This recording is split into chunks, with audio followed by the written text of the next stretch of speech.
नमस्कार, मैं हूं संजय शर्मा। आप देख रहे हैं 4 PM न्यूज नेटवर्क। किसी ने सपने में भी नहीं सोचा था कि दो चार नेता ये कहेंगे कि 400 से ज्यादा सीटें आ जाएं जिससे हम संविधान बदल सकें, और वो बात इतने भयंकर रूप में निचले स्तर तक पहुंच जाएगी। कल जब मतदान खत्म हुआ तो मैंने बरेली, आंवला, बदायूं, मैनपुरी, आगरा इन जगह बात करी। वहां के पत्रकारों से बात करी, वहां के पॉलिटिकल आदमियों से बात करी, जो एक्टिविस्ट हैं उनसे बात करी। मैं जानना चाहता था कि दलितों के बीच में क्या इस बात को लेकर कोई फर्क पड़ा, और मुझे बड़ा हैरानी हुई कि वास्तव में पड़ा। इंडिया गठबंधन को दलितों का एक बड़ा हिस्सा चला गया, इस आशंका में चला गया कि कहीं बीजेपी की सरकार आ गई तो कहीं आरक्षण में कोई खेल तो नहीं हो जाएगा। भाजपा के लिए तीसरा चरण भी पहले दो चरण की तरह दुखदाई लग रहा है, ऐसा मेरा मानना है। अभय दुबे जी जाने माने पत्रकार हैं। आप एबीपी चैनल पर रोज उनको देखते हैं, कई बड़े चैनलों पे आते रहते हैं, किताब लिखी है, हम लोग जो इनके संग शो करते हैं। आज मैंने तमाम मुद्दों पर बात करी कि आरक्षण का मुद्दा भाजपा की नैया को कैसे डुबो गया। चलते हैं अभय दुबे जी के पास। रिक्वेस्ट है, चैनल को ज्वाइन कीजिएगा, सब्सक्राइब करिएगा। बात करने के लिए चलते हैं अभय जी के पास। अभय जी, स्वागत है आपका 4 PM न्यूज नेटवर्क में। तीसरे चरण में भी हालांकि चुनाव आयोग ने फाइनल आंकड़े जारी नहीं किए हैं, लेकिन मोटा मोटा चुनाव में प्रतिशत में कमी आने का अनुमान है। उत्तर प्रदेश में आज यूं तो आप इसको हिंसक नहीं कह सकते, लेकिन दर्जनों वीडियो आए हैं जहां पे पुलिस लाठी चला रही है। कुछ लोग घायल भी हुए, और खासतौर से संभल में, सैफई में, मतलब मैनपुरी में पुलिस ने बल प्रयोग करने की कोशिश करी, और खासतौर से वो जो वहां पे मुस्लिम मतदान केंद्र थे, मतलब मुस्लिमों का आरोप है कि उनको वोट डालने से रोका गया। और ये पहली आशंका जताई जा रही थी कि जो संभल है, मैनपुरी है, यहाँ पे वोट डालने से रोका जाएगा। बावजूद इसके जो उत्तर प्रदेश के पहले रुझान आए हैं वो तो बड़े खतरनाक आए हैं, क्योंकि पिछली बार 10 में से 2 जीती थी और 8 बीजेपी ले उड़ी थी यादव बहुल इलाके में। लेकिन आज तो उत्तर प्रदेश में जमीन खिसकती हुई नजर आई। मैंने जब मालूम किया कल रात को, देर रात को वोटिंग के बाद, तो बरेली, आंवला, बदायूं, संभल, मैनपुरी, ये ऐसे जिले हैं जिनमें फीडबैक बड़ा खराब आ रहा था बीजेपी के रुझान के हिसाब से। क्या लग रहा है कि ये तीसरे चरण के बाद लगभग देश की पिक्चर क्लियर होती हुई नजर आई? गुजरात से मयूर जानी ने कहा कि हर हालत में 2 से 3 सीटें गुजरात में चली जाएंगी। आम आदमी पार्टी की भी एक सीट वहां बड़ी मजबूती से लड़ रही है। क्या सीन लग रहा है तीसरे चरण में? तो देश में लगभग पिक्चर क्लियर हो रही है। क्या रुझान है आपको, मतलब क्या संकेत है देखिए, आपके? अगर अगर मयूर जी की बात गुजरात के मामले में सही ठहरती है, अगर गुजरात जैसी जगह पर भी भारतीय जनता पार्टी को 2 या 3 सीटें हारने का अंदेशा है, तब तो फिर ये मानना पड़ेगा कि सारे देश में और सभी प्रदेशों में भारतीय जनता पार्टी की हालत खस्ता है। एक मिनट फिर ये रुकूंगा अभय मान जी, अभी जी एक चीज और बताऊंगा। मयूर ने एक चीज और जानकारी दी कि हजारों की संख्या में केसरिया साफा पहन के क्षत्रिय वोट डालने निकले, जी और सबने साफा पहना और सबने बीजेपी के खिलाफ वोट किया। ऐसा नारे लगा लगा के लोगों ने वोट किया। गुजरात में ये सीन बनना कभी कल्पना नहीं करी थी गुजरात में। जी जी असल में भारतीय जनता पार्टी ने क्षत्रियों ने जो पुरुषोत्तम रूपाला ने बात कही थी, उसके खिलाफ जो प्रोटेस्ट किया, विरोध किया और बड़ी बड़ी सभाएं की, रैलियां की, और उनका केवल एक मांग थी। वो कह रहे थे भाई हम भारतीय जनता पार्टी के वोटर हैं, भाजपा को ही वोट देंगे, हम समर्थक हैं मोदी जी के, लेकिन इनका टिकट काट दो। लेकिन उनका टिकट आखिर तक भारतीय जनता पार्टी ने नहीं काटा। एक तरह से भारतीय जनता पार्टी ने उनको झांसा भी दिया।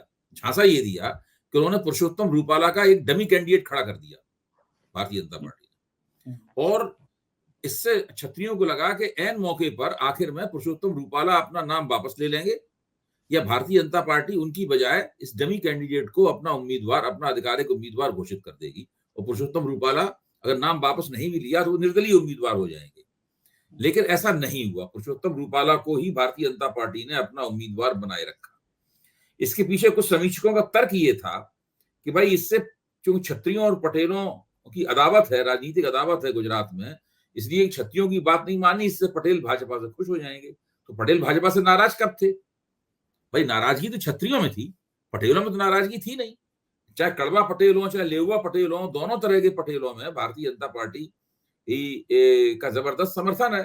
ये हार्दिक पटेल जब भाजपा के खिलाफ थे तो वो कड़वा पटेल थे, लेकिन उसके बावजूद कड़वा पटेलों के इलाके में भाजपा बहुत जम के जीती थी।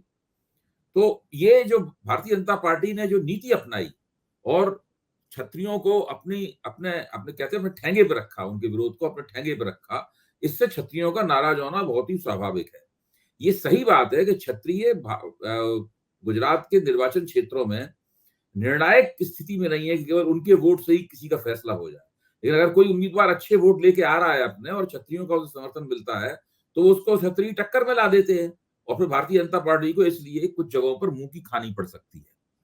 तो ये, और दूसरी एक और बात है, जब किसी पार्टी की किस्मत खराब होती है, जब किसी नेता की किस्मत खराब होती है, तो बहुत सारे उसके कदम जो किसी जमाने में सही बैठते थे फिर गड़बड़ गड़बड़ पड़ने लगते हैं।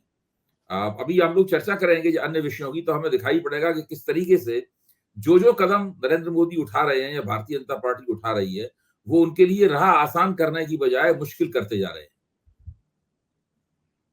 आज आज कुछ ऐसे ही हुआ। लालू यादव के आरक्षण वाले बयान पर, मुस्लिम आरक्षण के बयान पर बहुत तीखा हमला किया प्रधानमंत्री ने। ये कांग्रेस के पवन खेड़ा ने तो ट्वीट भी किया कि भाई प्रधानमंत्री कह रहे हैं कि कांग्रेस सरकार में आई तो ये सुप्रीम कोर्ट का राम मंदिर का फैसला बदल देंगे।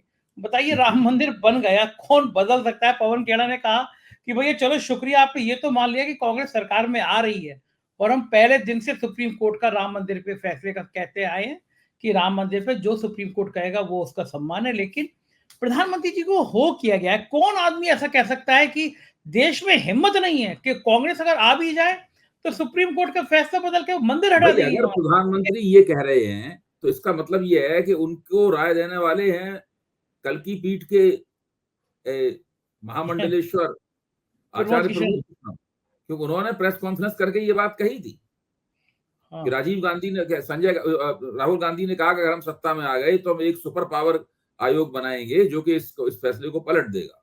इसका मतलब ये है कि उन्होंने ये शोषा जो छोड़ा था, जो निहायत ही वाहियात किस्म का शोषा था, शोषा जो छोड़ा था, उसको प्रधानमंत्री ने लपक लिया और उसे अपने भाषणों में ले आए। आजकल प्रधानमंत्री की यही हो गई है। वो दिन, वो मेरे ख्याल से एक दिन इंतजार करते हैं कि कल के भाषणों में वो कौन कौन सी चीजें जोड़ेंगे। अब जैसे आज उन्होंने लालू यादव ने जो वक्तव्य दे दिया उसको जोड़ा, उन्होंने तोड़ मरोड़ के, हर चीज को तोड़ते मरोड़ते हैं।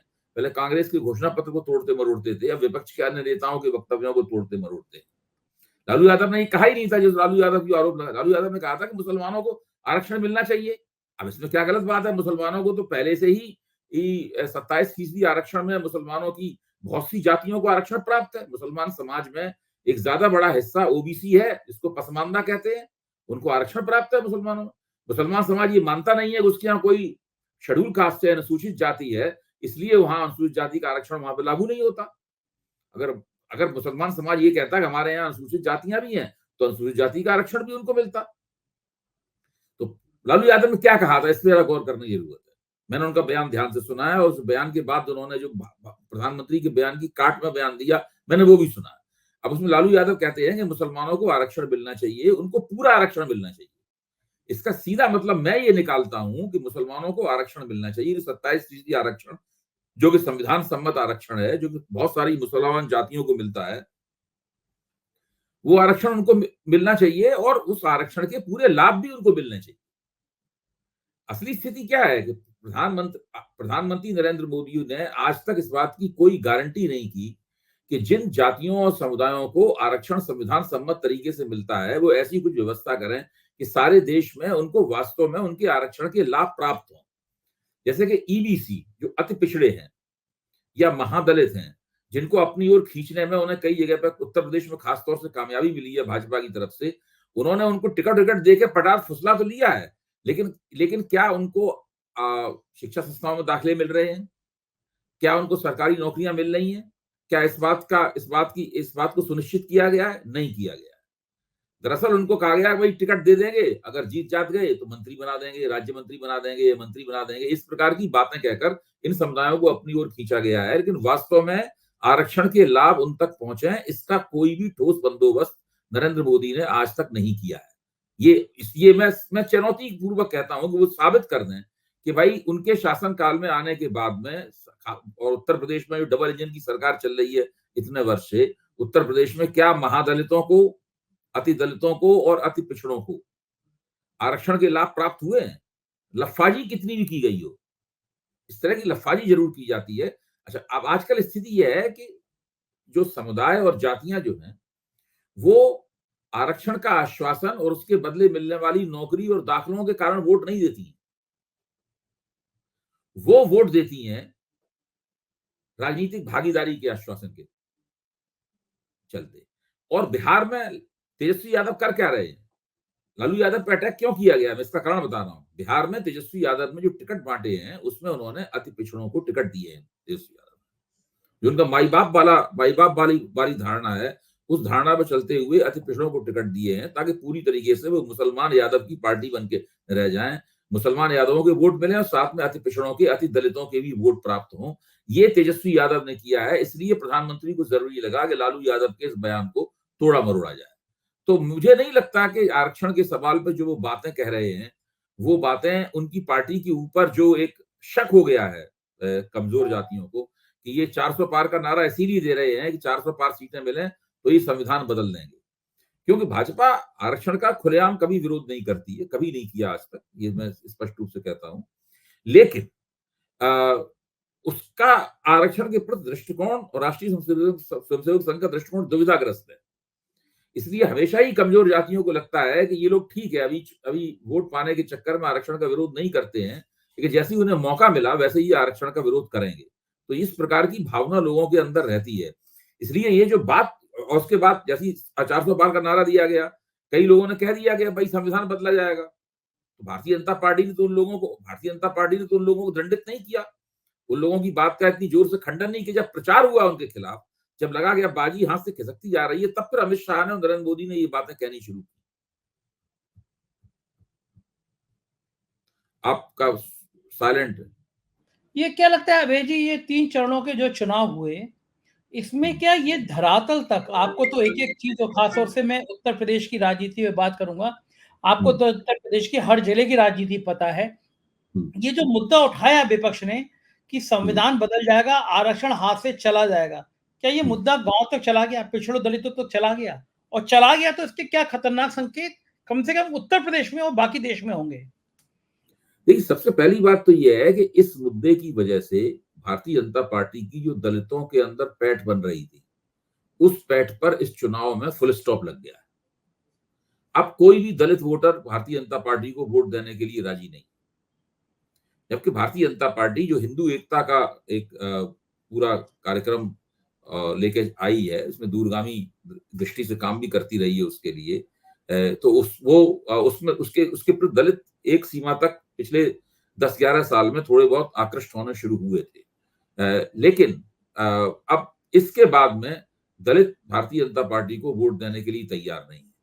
फिर मायावती ने जिस तरीके से उत्तर प्रदेश में अपने उम्मीदवार खड़े किए हैं, उसमें कहीं उनके उम्मीदवार लगते हैं कि भाजपा की मदद कर रहे हैं, कहीं उनके उम्मीदवार लगते हैं कि भाजपा का विरोध कर रहे हैं, कहीं समाजवादी पार्टी के वोट काट रहे हैं, कहीं भाजपा के वोट काट रहे हैं। तो एक उनके उम्मीदवारों का पैटर्न बहुत मिला-जुला किस्म का है मायावती का। ऐसे लोग भी हैं जो इस पैटर्न को केवल इसलिए देखते हैं कि मायावती भाजपा का खेल खेल रही है। ये भी एक समीक्षा है उनके उनके टिकट बांटने की। लेकिन मेरे ख्याल से ये एक पूरा सच नहीं है। उनको निर्वाचन क्षेत्र की तरफ से तो कहीं ना कहीं दलितों में यह संकेत भी गया है कि पार्टी को बचाने के लिए वोट देना है। अगर बहुजन समाज पार्टी उनकी पार्टी है ना दलितों की, तो पार्टी को इसलिए भाजपा में उनका वोट नहीं जाएगा, या तो उनका वोट मायावती को जाएगा या फिर भाजपा के, क्योंकि भाजपा तो संविधान बदलने के आरोप का सामना कर रही है, फिर किसी गैर भाजपा शक्ति को जाएगा। समाजवादी पार्टी में जा सकता है, कांग्रेस में जा सकता है, लेकिन भाजपा को उनका वोट नहीं जाएगा। और ये चीज भाजपा के लिए न केवल इस चुनाव की दृष्टि से बल्कि दूरगामी दृष्टि से भी नुकसानदेह है। उनका हिंदू एकता का स्वप्न तब तक पूरा नहीं हो सकता जब तक कि ऊंची जातियों, पिछड़ी जातियों के साथ साथ में दलित वोट उनके साथ न जुड़े। तो ये बीजेपी को लग गया कि ये जो कुछ सांसद, खास तौर से लल्लू सिंह अयोध्या वाले और अरुण गोयल जी जो मेरठ से लड़ने आए थे दक्षिण से, जिन लोगों ने कह दिया ये 400 पार हमें इसलिए चाहिए, संविधान बदलना है, ये संविधान बदलना है, ये लाइन भाजपा को क्या सबसे बड़ा आत्मघाती कदम लग रहा है कि इस चुनाव में लोकसभा? जिस वक्त इन्होंने ये जब लाइनें कही जा रही थी संविधान बदलना है, मेरे ख्याल से एक दो दिन बैठ के मैंने गिनती की थी, तो करीब छोटे बड़े कई 8 कार्यकर्ताओं ने ये बयान दिया है कि ये संविधान बदलना है, 400 पार सीटें मिली तो हम संविधान बदल देंगे। तो शुरू में भारतीय जनता पार्टी से गंभीरता पूर्वक नहीं लिया।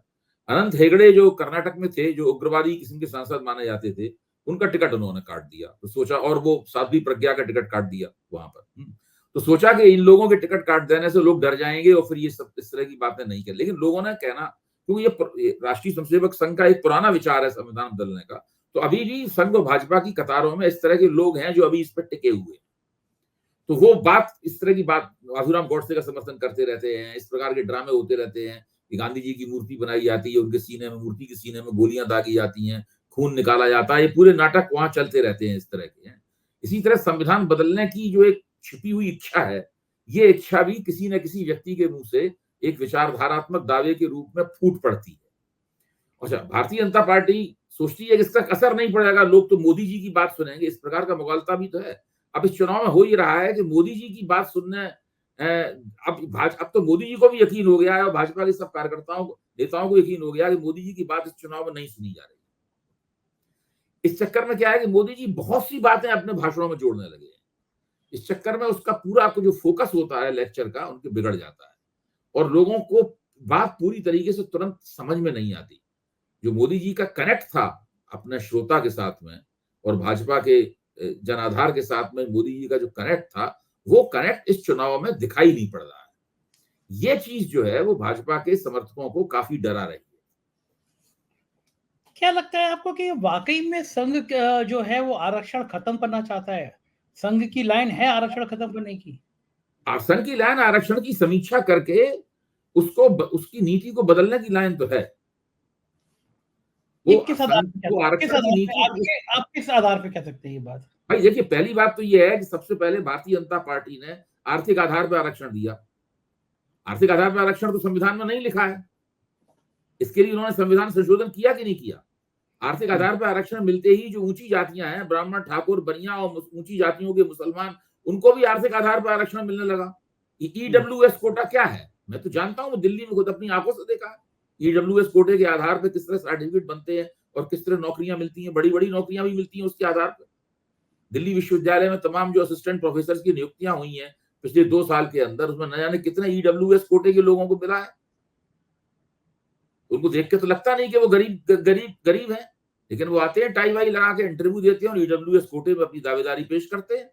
ये भारतीय जनता पार्टी की तरफ से मिला है ना। तो आरक्षण की नीति को कमजोर तो किया ही उन्होंने। आरक्षण की नीति गरीबी हटाओ कार्यक्रम नहीं है। उन्होंने आरक्षण की नीति को कमजोर तो किया ही। आरक्षण तो सामाजिक और शैक्षिक रूप से कमजोर लोगों के लिए है, वो आर्थिक रूप से कमजोर लोगों के लिए नहीं था आरक्षण। क्योंकि जब आप आर्थिक रूप से कमजोर लोगों को आरक्षण देंगे तो आर्थिक रूप से मजबूत लोगों से आरक्षण छीनेंगे। तो उससे क्या होगा कि जो लोग 2-3-4 पीढ़ी में आरक्षण के जरिए थोड़े बहुत समृद्ध हो गए, फिर मांग उठेगी कि इनसे आरक्षण छीनना शुरू करो। हाँ, नेचुरली। जब आर्थिक आपकी आमदनी क्या है, ये आरक्षण देने का मानदंड बनेगी, तो ये आपकी आमदनी आरक्षण लेने का मानदंड भी बनेगी। बिल्कुल ठीक बात है। तो जो अफसर, जो मान लो जाटव समाज के अंदर जो अफसर बन गए हैं और 2-3 पीढ़ी से अफसर हैं, यादव समाज के अंदर जो अफसर बन गए, फिर उसे कहा जाएगा इनसे आरक्षण छीना जाए। तो ये बहुत एक दूसरे किस्म की नीति बन जाएगी ये। तो ये आर्थिक आधार पर आरक्षण देना तो आरक्षण की नीति में पलीता लगाने के समान है। तो आपको लगता है कि एक बार आपको याद होगा बिहार में मोहन भागवत ने आरक्षण को लेकर बयान दे दिया था, पूरा चुनाव पलट गया था। नहीं, मोहन भागवत ने जो बयान दिया था, लालू यादव ने उसका इस्तेमाल किया था। मोहन भागवत ने यही कहा था उस वक्त कि आरक्षण की नीति की समीक्षा होनी चाहिए। उन्होंने ये नहीं कहा था कि आरक्षण की नीति को हम खत्म करने के पक्ष में है, लेकिन लालू यादव ने उसको इस तरीके से पेश किया, उसका उनको लाभ हुआ। अब नरेंद्र मोदी सोचते हैं कि लालू यादव के बयान का लाभ उनको भी, लालू यादव का बयान के लाभ उसी तरीके से उन्हें मिल जाएगा जैसे कभी लालू यादव ने मोहन भागवत के बयान का लाभ उठाया था। लेकिन वो भूल जाते हैं कि मोहन भागवत कौन है। मोहन भागवत राष्ट्रीय स्वयंसेवक संघ के सरसंघचालक हैं, जिसके ऊपर ब्राह्मणवाद का आरोप लगता है कि ब्राह्मणवादी संगठन है। और लालू यादव सामाजिक न्याय के सिपह सालार हैं, सामाजिक न्याय के ओरिजिनल सिपह सालार हैं। उनके ऊपर नहीं इस तरह का आरोप लग सकता है कि वो आरक्षण छीनना चाहते हैं। इसलिए वो बात यहाँ पे उस तरह से असर नहीं करेगी। वो ओरिजिनल पिछड़ी जाति के हैं, प्रधानमंत्री की तरह कन्वर्टेड पिछड़ी जाति नहीं है। वो तो है भाई। नरेंद्र मोदी जब मोदघाची परिवार में पैदा हुए थे, उस वक्त उनका समुदाय पिछड़े वर्ग का सदस्य नहीं था। पिछड़े वर्ग का सदस्य तो उनका समुदाय पिछड़े वर्ग का सदस्य तो बाद में बना है, जब वो खुद मुख्यमंत्री थे तब। नहीं, उससे पहले ही बन गया था। खुद मुख्यमंत्री नहीं, पहले ही बन गया था। इसका उनको लाभ उठाते हैं वो और कहते फिरते हैं कि हम पिछड़े वर्ग के हैं। लेकिन जब नरेंद्र मोदी पैदा हुए थे और उनका लालन पालन हुआ काफी दिनों तक, बहुत बाद तक, मतलब जो है ये समुदाय पिछड़े वर्ग का सदस्य नहीं था। मैं बात करता हूँ उत्तर प्रदेश की। अभय जी, उत्तर प्रदेश की राजनीति का एक-एक जिला आपके टिप्स पे रहता है। 80 में से 80 सीटें जीतेंगे, 80 में 75 सीटें जीतेंगे। ऐसी बड़ी-बड़ी बातें उत्तर प्रदेश को लेके की गई थी। आज जो 10 लोकसभा सीटों का निर्वाचन हुआ है, उसमें हवा निकल गई है भारतीय जनता पार्टी की। क्या लग रहा है उत्तर प्रदेश क्या बहुत बड़ा डेंट दे सकता है, और अगर डेंट देगा, तो फिर दिल्ली दरबार पे इसका क्या असर पड़ेगा? देखिए, मेरा तो साफ मानना है, मैं मोटी-मोटी बातें, देखिए मोटी-मोटी बातें करना इस वक्त ठीक होगा। अगर उत्तर प्रदेश में भारतीय जनता पार्टी 25 सीटें, 15 सीटें तो पिछली बार हार गई थी। अगर भाजपा 25 सीटें हार जाती है उत्तर प्रदेश में, तो आप मान लीजिए कि भारतीय जनता पार्टी को सारे देश में बहुमत प्राप्त नहीं होगा। कितना नीचे जाएगी, ये भविष्यवाणी करने वाले हम लोग कौन होते हैं? चुनाव परिणाम तो मतदाताओं का विशेषाधिकार है, हम उनके विशेषाधिकार में हस्तक्षेप क्यों करें? वो तो 4 तारीख को आएगा, तब हम देखेंगे क्या हुआ। लेकिन उत्तर प्रदेश में 25 सीटें हारने का मतलब है भारतीय जनता पार्टी के लिए, मतलब कि ये चुनाव विनाशकारी साबित हो सकता है। गुजरात में अगर भाजपा कई 2-3 1 या 2 सीटों भी हारती है, तो इसका मतलब ये है कि कहीं कुछ बहुत ज्यादा गड़बड़ है। अब कर्नाटक में देखिए क्या हो रहा है। कर्नाटक में इस बार पूरा हो गया चुनाव, 14 सीटें बची थी, सब पे वोट पड़ गए। जहां जहां भारतीय जनता पार्टी के प्रचारक जाते थे, पब्लिक उनसे पूछती थी, भाई क्या किया आपने औरतों के साथ, ये क्या हुआ? तो उनको शर्मिंदगी उठानी पड़ती है। वो स्वीकार कर रहे हैं, मीडिया के सामने स्वीकार कर रहे हैं कि हमें शर्मिंदगी उठानी पड़ रही है। तो भारतीय जनता पार्टी बहुत सारे, अब ये मास्टर स्ट्रोक मारा था नरेंद्र मोदी ने जनता दल सेकुलर के साथ में समझौता करके। गले में अटक गया। हाँ, लग क्या रहा है वैसे उत्तर प्रदेश के, आपके पास जो फीडबैक है अभी तक, आप चूंकि आपके तो हर जिले में लोग देखिए, संवाद आपकी बात सही है। आपने जिन निर्वाचन क्षेत्रों का नाम लिया, वहां समाजवादी पार्टी बहुत शानदार चुनाव लड़ा है। और अब इस वक्त हालत ये है कि जो पत्रकार लोग ये पता लगाने में जुटे हुए हैं कि समाजवादी पार्टी कहां कहां टक्कर में है। अभी तक ये होता था कि भाजपा जीत रही है, भाई हम भी मानते थे, मैं भी मानता था कि भाजपा जीत रही है। 80 तो नहीं, लेकिन मैं ये मानता था कि भाजपा 65 सीटें तो जीत ही सकती है। मतलब ये 2014 के नतीजे तो उसमें आ ही सकते हैं।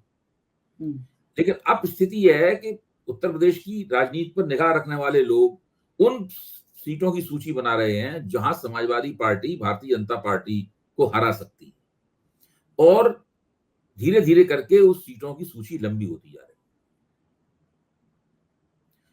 ये एक ऐसी स्थिति है जिसका कभी भारतीय जनता पार्टी ने अनुमान नहीं लगाया था। मैं तो मानता हूं कि हमने भी अनुमान इसका नहीं लगाया था। इसीलिए मैं बार बार कहता हूं कि इस चुनाव में कुछ अप्रत्याशित घटित हो रहा है। वो अप्रत्याशित क्या है, ये भी हम लोगों की विश्लेषणात्मक पकड़ में नहीं आया है, धीरे धीरे करके आ रहा है। वो ऐसा जो भाजपा को भी नहीं उम्मीद थी ऐसा होगा, हमें भी उम्मीद नहीं थी, विपक्ष को भी उम्मीद नहीं थी। ये कुछ मतदाताओं के स्तर पर घटित हो रहा है। और देखिए, जब कार्यकर्ता और मतदाता के बीच में एक रिश्ता होता है, किसी भी पार्टी कार्यकर्ता हो, सीपीएम का हो, भाजपा का हो, कांग्रेस का हो, सपा का हो, किसी भी पार्टी कार्यकर्ता हो, लेकिन कार्यकर्ता मतदाताओं के बीच में रहता है। और जब मतदाता मुरझाए हुए होते हैं तो कार्यकर्ता भी मुरझा जाता है। मोदी जी खूब कोशिश कर रहे हैं इसमें उत्साह का इंजेक्शन लगाने के लिए, लेकिन वो दवा ना तो कार्यकर्ताओं की रगों में जा रही है, ना मतदाताओं की रगों में जा रही है।